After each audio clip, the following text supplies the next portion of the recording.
My name is Kathy Hans, and this is my story. I was born and raised Catholic, and always went to church, always did everything that you were supposed to do as a Catholic, but I never really felt a connection. But I still did it out of that sense of duty. Really, my story begins around 2010.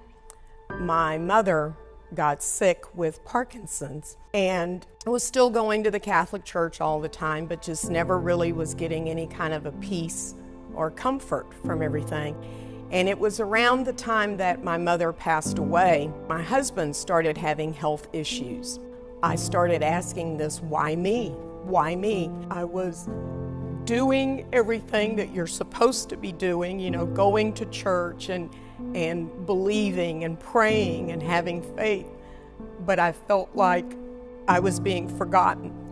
I would still go to church because my husband, who was also raised Catholic, he demanded always, we're going, I would start out and I would think, okay, I'm gonna listen, I'm gonna pay attention, I'm gonna get something out of this, I'm gonna get answers to my questions.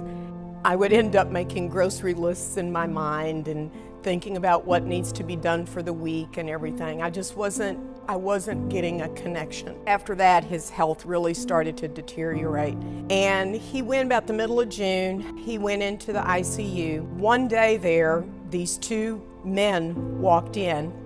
They introduced themselves as David Griffin and Randy Wade. They said that they were from Sea Life, and of course I knew what Sea Life was because my daughter and son-in-law had been coming. And they came in and they were asking if there was anything they could do for me. They were calling me by name. They were calling my husband by his name. They were asking, they asked if they could pray for us, and I was like, oh, okay. Because out of all the years going to the Catholic Church, no one from the church had come. And yet here were these two people that didn't know me from a stranger on the street. They came. Then a couple of days after that, Casey Coates came by. Of course, I didn't have no clue who he was. I thought he had gone to school with my daughter and son-in-law.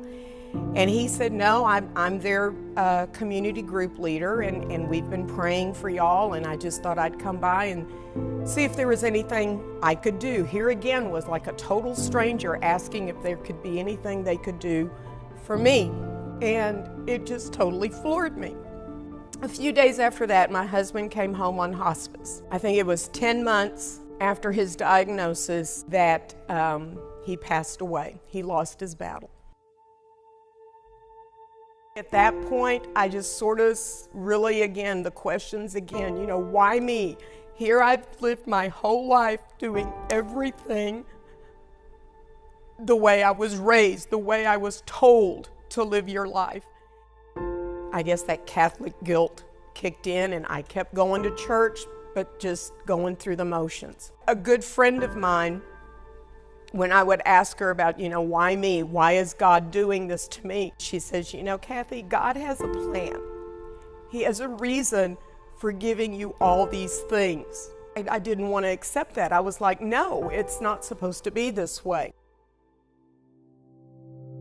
Fast forward to around August of 2016, my daughter was going through some difficult things in her life. And I woke up that Sunday morning and I just it just hit me, like a wave, that I can't let her go to church by herself. I need to go there. So I got in the car and I met her at church, and sitting there, the sense of peace and the sense of comfort and the sense of finally finding some place where I belong was just overwhelming. That's what a church should be, that a church is a sense of community, and you should have that feeling of fellowship with everyone. It wasn't until probably maybe about a year ago that it finally hit me. The fact that through all this, it's brought me to where I am now, that I'm ready to make that public commitment that, yes, I am here solely by the grace of God, and I want to give back to Him. So, because of what God has shown me, I've decided to be baptized on September 9th. It's never too late, because I need to make that public commitment to Him, and so I'm really looking forward to being baptized on the 9th.